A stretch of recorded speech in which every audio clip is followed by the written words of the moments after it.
Hello friends, स्वागत है एक बार फिर से आपका स्पीड ऑफ साइंस में। देखिए हम यहाँ पे कर रहे हैं 2021 में जो पीवाई की क्वेश्चन पूछा गया है बोर्ड में, तो वो हम लोग इसको यहाँ पे सॉल्व कर रहे हैं। और हम लोग कर रहे हैं जैसे देखिए A B C and D option दिया है, तो हम इसको क्या कर रहे हैं, ऑप्शन वाइज कर रहे हैं। ऑप्शन वाइज फुल एक्सप्लेनेशन कर रहे हैं, फुल एक्सप्लेन कर रहे हैं इसको। हो सकता है आपने पहले ये 2021 का जो क्वेश्चन है उसको सॉल्व कर लिया हो, लेकिन यहाँ पे हम ऑप्शन वाइज भी कर रहे हैं, ऑप्शन वाइज। इससे आपको बहुत हेल्पफुल मिलेगा। तो आइए टाइम को एक्सप्लेन ना करते हुए सीधे क्वेश्चन पे आते हैं दोस्तों। यहाँ पे ये कह रहा है कि प्रसिद्ध पुस्तक द माइक्रोग्राफिया किनके द्वारा लिखा गया है। तो ये बुक जो है हमारे लिखे थे रॉबर्ट हुक ने लिखा था। इसमें इन्होंने बताया है क्या कि सूक्ष्मदर्शी के माध्यम से देखे जाने वाले कीड़ों और पौधों को चित्रित किया है। इसमें किया है, इसमें इन्होंने चित्रित किया है कीड़ों और पौधों को। ये कीड़ों और पौधे के बारे में इन्होंने बताया है। तो आइए नेक्स्ट क्वेश्चन, यहाँ पे नेक्स्ट क्वेश्चन देखने से पहले हम लोग यहाँ पे ये ऑप्शन में जो वाइज है इसको भी देख लेते हैं। तो देखिए यहाँ पे हमने देखा रॉबर्ट हुक जो है एक और चीज़ बताया। इन्होंने क्या बताया, इन्होंने खोज किया था मृत कोशिका का खोज किया था। इसका मृत कोशिका का खोज किया था। अब देखिए मृत कोशिका तो आ गया, तो जीवित कोशिका भी आ गया आएगा। देखिए जीवित कोशिका को हम लोग लिविंग सेल कहते हैं, ये लिविंग सेल। अब देखिए लिविंग सेल की खोज किसने किया, तो ल्यूवेनहॉक ने किया, ल्यूवेनहॉक। अब देखिए इसको आप लोग याद कैसे करेंगे, यहाँ भी एल आ रहा है, यहाँ भी एल आ रहा है, तो एल फॉर लिविंग और एल फॉर ल्यूवेन। और मृत कोशिका का रॉबर्ट हुक आपको ये याद करना होगा। तो आइए यहाँ पे फिर हम लोग देखते हैं कि देखिए ये ब्राउन है यहाँ पे। तो देखिए ब्राउन ने क्या दिया, तो नाभिक का खोज जो किया था उन्होंने किया था। कौन किया था, ये नाभिक का खोज जो किए वो हमारे रॉबर्ट ब्राउन ने किए। विकास का सिद्धांत जो हमारे कौन दिए, तो विकास का सिद्धांत जो है हमारे डार्विन साहब ने दिए। ये क्या दिए, विकास का सिद्धांत दिए थे। विकास कहने का मतलब कि जो अंग हमारा डेवलप कर रहा है, बेबी जन्म लिया उसके अंग जो डेवलप हो रहे हैं, ये मानव विकास कर रहा है, स्टेप बाई स्टेप जो विकास हो रहा है वो किसने दिया, तो हमारे वो डार्विन साहब ने दिया। आइए यहाँ पे हम लोग नेक्स्ट क्वेश्चन देख रहे हैं। देखिए नेक्स्ट क्वेश्चन में यहाँ पे दोस्तों कह रहा है, देखिए पौधों और पशुओं की कोशिकाओं का वैज्ञानिक अध्ययन क्या कहलाता है। तो ये जो है कोशिका विज्ञान कहलाता है। देखिए कोशिका विज्ञान कहलाता है हमारा। अब देखिए अनुवांशिकी में क्या होता है, यहाँ पे अनुवांशिकी दिया है, तो हमारा अनुवांशिकी में क्या होता है, तो अनुवांशिकी में हम लोग ना अनुवांशिकता तथा जीवों की विभिन्नता का अध्ययन करते हैं। जीवों की विभिन्नता का अध्ययन करते हैं। कहने का मतलब कि जीवों में कैसे एक दूसरे से विभिन्नताएँ हैं, डिफरेंट कैसे हैं वो एक दूसरे से, उनका शेप कैसा है, उनका साइज कैसा है, कितने बड़े आकार के हैं, कितने छोटे हैं, इस प्रकार की विभिन्नता कहने का यहाँ से मतलब है।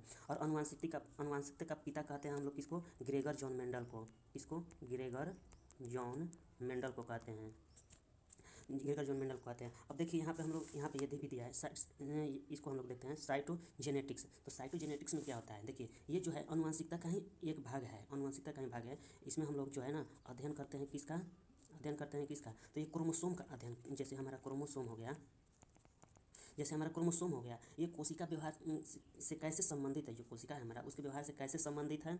ये मुख्य रूप से क्या होता है कि देखिए माइटोसिस होता है, माइटोसिस और अर्धसूत्री जो विभाजन होता है हमारा, जो अर्धसूत्री विभाजन होता है उसके दौरान ये उनके व्यवहार में क्या परिवर्तन होता है, उसके व्यवहार में देखिए क्या परिवर्तन हुआ अर्धसूत्री के दौरान, उसका अध्ययन हम लोग इसमें करते हैं, उसका अध्ययन इसमें होता है। अब देखिए ऊतक विज्ञान है यहाँ पे, ऊतक विज्ञान, तो इसमें हमारा ये इसको टिश्यू कहते हैं। ऊतकों का इसमें क्या है ना, सूक्ष्म संरचना होता है ऊतकों का। किसका, ऊतक का सूक्ष्म संरचना होता है और तथा उनका विन्यास, मतलब उनका कहने का मतलब व्यवस्था किस प्रकार का है, व्यवस्था वो किस प्रकार से ये स्टेप बाई स्टेप में चरणबद्ध तरीके से हैं, किस प्रकार से व्यवस्थित हैं, वो जो व्यवस्थित हैं उसके बारे में हम लोग यहाँ पे अध्ययन करते हैं। अब देखिए ये कोशिका बना कैसे है, ये सॉरी कोशिका नहीं, ये टिश्यू कैसे बना है, तो बहुत सारे जब हमारे ये सेल मिलते हैं ना, सेल बहुत सारे जब सेल मिलेंगे तो हमारा बनेगा क्या, ऊतक बनेगा, टिश्यू बनेगा, यहाँ पे टिश्यू बनेगा। ये व्यवस्था का अध्ययन उसमें हम लोग करते हैं। अब आइए नेक्स्ट क्वेश्चन, एक कोशिका विज्ञान यहाँ तक तो हो गया हमारा। अब आइए नेक्स्ट क्वेश्चन हम लोग देखते हैं दोस्तों। देखिए नेक्स्ट क्वेश्चन कह रहा है कि मानव हृदय घिरा होता है, तो मानव हृदय किससे घिरा होता है, तो एक पेरिकार्डियम झिल्ली होती है जो हमारा हार्ट होता है उसकी रक्षा करने के लिए, जो हार्ट होता है उसकी रक्षा करने के लिए उसको सुरक्षा प्रदान करता है, वो पेरिकार्डियम झिल्ली से घिरा रहता है। अब देखिए जो हमारा हार्ट है, जो हमारा हार्ट है वो कार्डिक मसल से बना होता है हमारा, किससे, वो कार्डिक मसल्स होता है, कार्डिक मसल से बना होता है।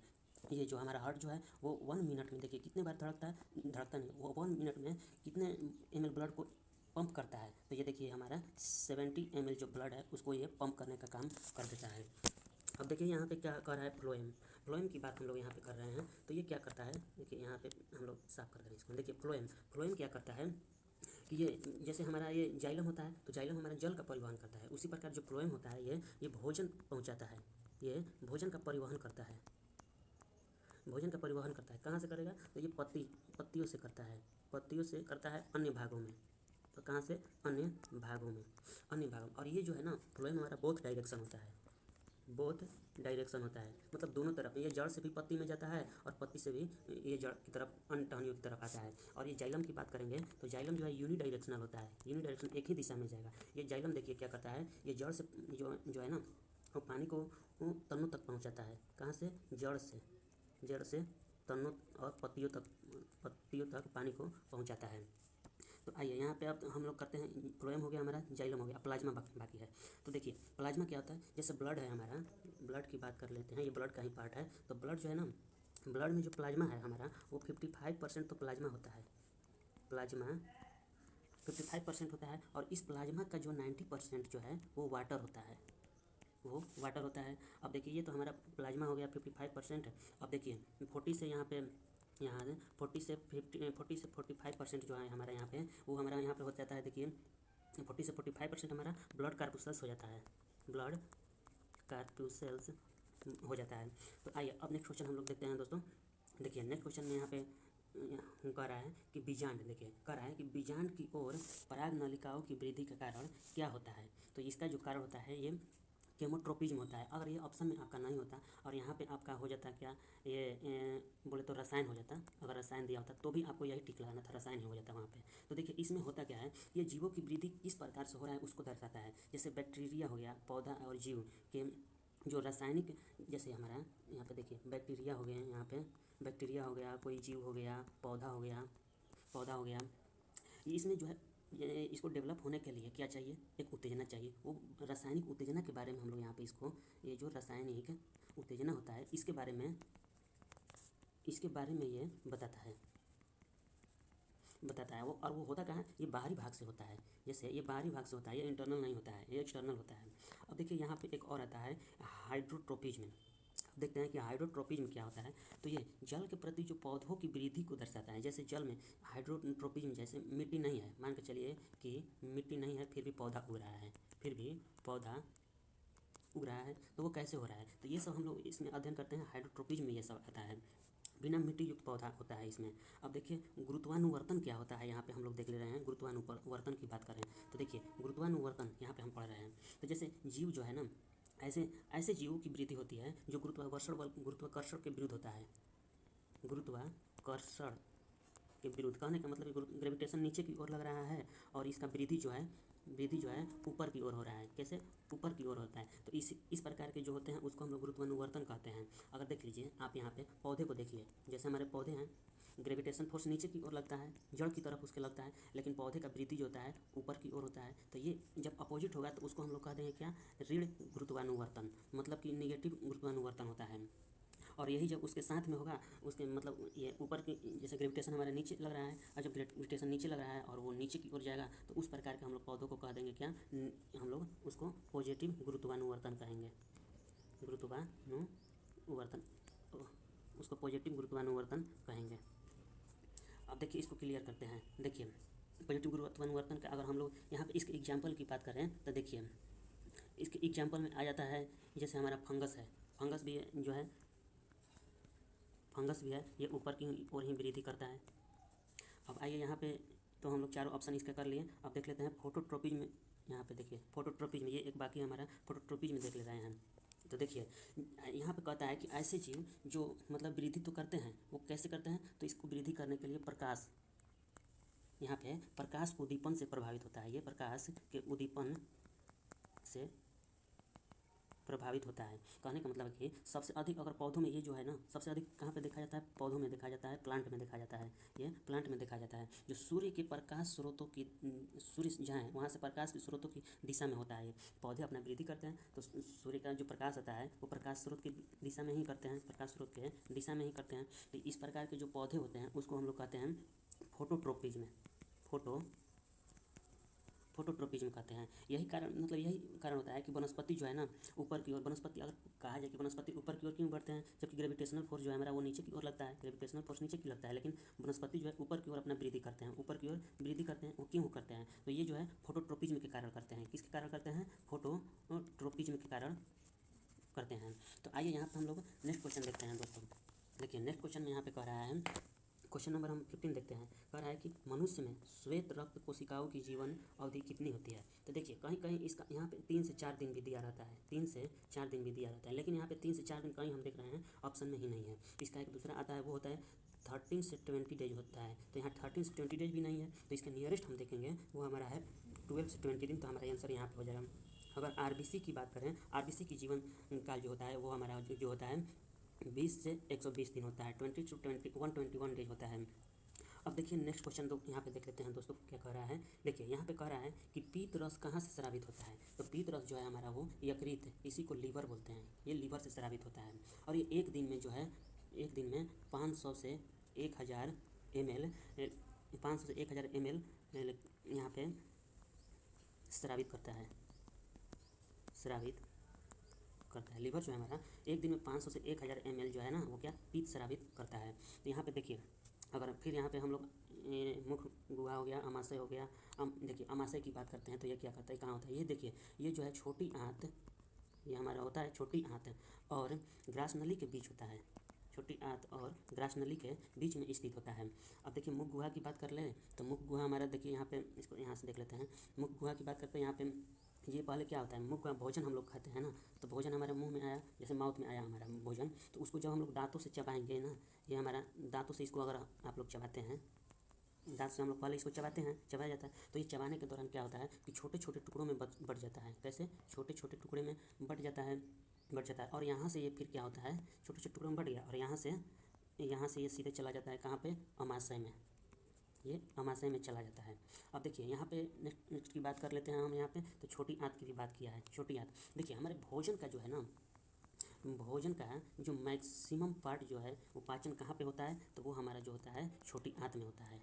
कहाँ, छोटी आंत में ही होता है। और यहाँ पे ज़्यादा से ज़्यादा पचेगा और ज़्यादा से ज़्यादा अवशोषण भी होगा, और शोषण भी होगा। अब जैसे हमारे विटामिन हो गया, यहाँ पे विटामिन हो गया, पोषण हो गया, ये सब का यहाँ पे अवशोषण जो है ज़्यादा होता है। आइए नेक्स्ट क्वेश्चन हम लोग देखते हैं दोस्तों। देखिए एक और चीज़ लीवर के बारे में हम लोग बता दे रहे हैं, कि डायरेक्ट क्वेश्चन यहाँ से बन सकता है लीवर से। देखिए लीवर जो है ना, ये जो हम भोजन ग्रहण करते हैं, भोजन को तोड़ने का काम करता है। भोजन को तोड़ने का काम कौन करता है, तो हमारा वो लीवर करता है। और ये लीवर को, भोजन को तोड़ करके ये क्या करता है, विटामिन को संग्रहित करता है, विटामिन को संग्रहित करता है। और एक और क्वेश्चन आपसे अगर इसमें लीवर के बारे में पूछ रहे कि मानव शरीर में पूछता है कि मानव शरीर का सबसे बड़ा अंग पूछता है, सबसे बड़ा अंग पूछ देता है, तो वो हमारा हो जाता है लीवर। अब आइए दोस्तों यहाँ से पर हम लोग नेक्स्ट क्वेश्चन देखते हैं। कह रहा है कि इलेक्ट्रिक हीटर की कुंडली बनाने में किस पदार्थ का प्रयोग किया जाता है, तो वो हमारा जो होता है वो नाइक्रोम होता है। नाइक्रोम में देखिए 80% हमारे क्या होते हैं, ये निकेल होता है, और 20% हमारा जो है होता है क्रोमियम होता है, 20% क्रोमियम होता है। अब बात करते हैं कॉपर की, तो कॉपर का जो एटॉमिक नंबर होता है वो 27 होता है, और इसका एटॉमिक भार जो है, एटॉमिक मास की बात कर लें तो वो होता है 63.5 होता है। ये विद्युत के चालक में हम लोग इसको घरों में यूज किया जाता है। अब देखिए यहाँ पे सिल्वर दिया है, सिल्वर की बात कर लें तो ये विद्युत का सबसे अच्छा चालक होता है, सबसे अच्छा चालक होता है, लेकिन इसका यूज नहीं करते हैं क्योंकि ये कॉस्टली होता है, इसलिए इसका यूज नहीं किया जाता है। अब देखिए इसका हम लोग बात कर लें, सिल्वर का जो एटॉमिक वेट होता है वो हमारा हो जाता है 47, और इसका जो हम लोग ये इसको डिनोट करते हैं वो करते हैं AG से।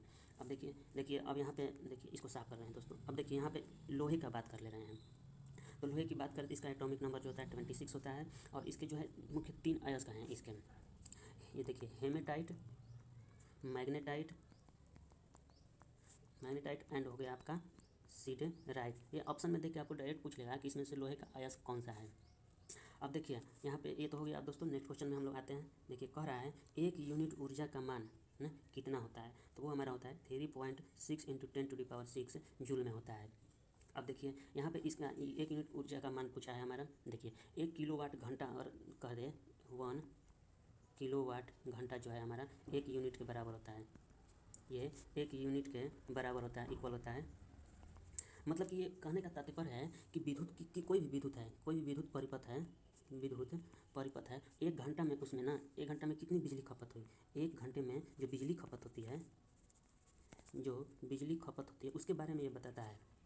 आइए तो यहाँ पे हम लोग नेक्स्ट क्वेश्चन यहाँ पे देख ले रहे हैं। देखिए क्वेश्चन नंबर 19 हम लोग यहाँ पे देखते हैं। कह रहा है कि किलोवाट प्रति घंटा यूनिट है, इकाई है किसकी है, तो वो है हमारी ऊर्जा की। अब देखिए ऊर्जा हो गया हमारा, कार्य हो गया और ऊष्मा हो गया। अगर इसका पूछता है एसआई यूनिट, तो इस सब का एसआई यूनिट जो है वो क्या होता है, जूल होता है, जूल होता है। और यहाँ पे पावर का पूछे, शक्ति का पूछता है, तो वो जो है वो वाट होता है, इसको डब्ल्यू से डिनोट करते हैं। और ये वाट को हम लोग लिख सकते हैं कैसे, तो इसको लिखते हैं जूल पर सेकंड में लिखते हैं, जूल पर सेकंड इसको लिखा जाता है। अब देखिए यहाँ पे ऑप्शन वाइज देख लेते हैं, कह रहा है विद्युत आवेश, तो विद्युत आवेश का जो हमारा यूनिट होता है वो हमारा कूलम हो जाता है, इसको हम लोग सी से डिनोट करते हैं। और विद्युत धारा की बात कर लें यहाँ, तो इसका हो जाता है क्या, एम्पियर होता है। और शक्ति का हम लोग देख ही लिए वाट होता है। तो आइए हम लोग को नेक्स्ट क्वेश्चन देखते हैं दोस्तों। यहाँ पे क्वेश्चन नंबर 20 कह रहा है कि देखिए विद्युत फ्यूज विद्युत धारा के किस सिद्धांत पर कार्य करता है। तो ये जो विद्युत फ्यूज है हमारा, वो विद्युत धारा के ऊष्मीय प्रभाव के सिद्धांत पे कार्य करता है। कौन सा, तो ऊष्मीय प्रभाव के सिद्धांत पे ये कार्य करता है। तो ठीक है दोस्तों, तब तक यहाँ से हम लोग मिलते हैं अगले वीडियो में। तब तक वीडियो को लाइक और सब्सक्राइब करें।